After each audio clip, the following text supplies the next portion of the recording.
El mal diagnóstico del TDA se ha convertido en un problema en México.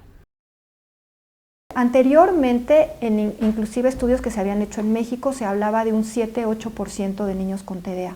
Actualmente, en todas las investigaciones que se han hecho a nivel mundial, se hablan de entre un 12 y un 15% de la población, que es algo muy alto. Mira, sí, yo creo que hay un porcentaje muy alto de niños diagnosticados con TDA que no tienen TDA.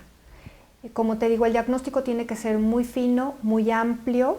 No es una cuestión de verlo media hora y ver cómo interactúa, ni nada más de hablar de síntomas como los más comunes, ¿no? Que no sigue instrucciones, que pierde cosas, que no puede mantenerse sentado, que interrumpe. Sí, son síntomas que nos hablan que pudiera haber un TDA, pero también que pudiera haber una situación emocional. Sí está sobrediagnosticado, que sí hay muchos niños que no tienen TDA, pero que tienen otro tipo de situaciones que están alterando esta dinámica y que vale la pena realmente trabajar sobre ellas, porque no quiere decir que porque no tengan TDA no hay que trabajar sobre los otros síntomas que en un momento dado están haciendo que el niño no pueda funcionar y utilizar todas sus habilidades, ¿no? Existen 3 tipos de trastorno.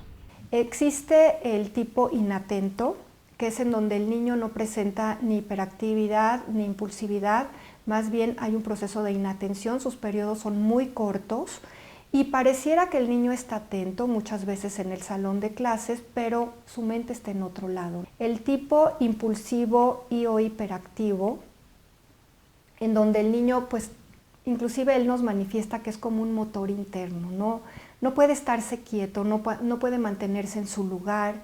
Entonces, obviamente esto hace que el niño no pueda prestar atención muchas veces, aunque a veces les preguntas y saben, ¿no? Aunque están en movimiento, pero saben de qué se está tratando la clase o qué está hablando el maestro, o si tú le das alguna instrucción, etc.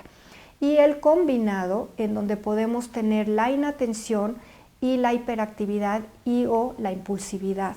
El diagnóstico es muy complejo, así que debe ser realizado por un grupo de especialistas. Diagnosticar como tal, obviamente los profesionales en el área de psicología, educación especial, neuropediatría, inclusive a veces hasta psiquiatría, ¿no?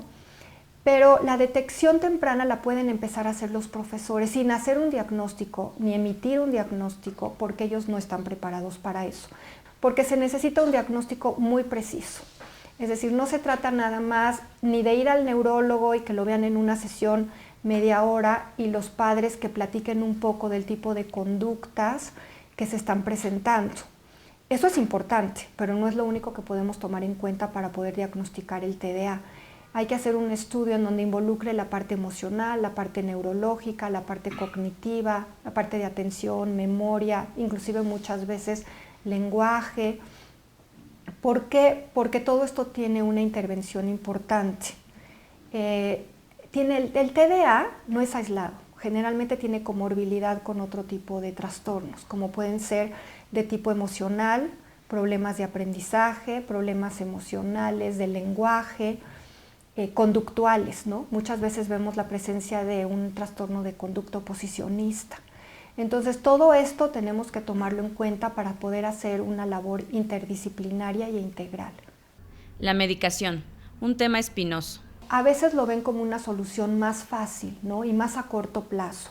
Sí es importante saber que hay casos en donde la medicación es muy importante y va a tener un papel que va a jugar a corto plazo el poderles ayudar a estos niños a funcionar mejor.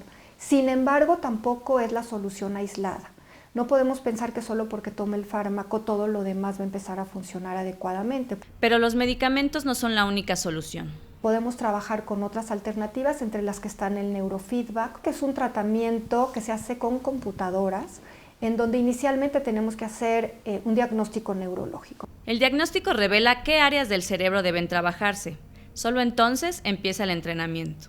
El niño ve un videojuego en una pantalla, pero el videojuego son sus ondas cerebrales. Es decir, las ondas cerebrales están disfrazadas como si fuera un videojuego y el niño tiene que aprender a mover este videojuego con su cerebro. Lo que está haciendo al mover este videojuego es equilibrar estas ondas cerebrales.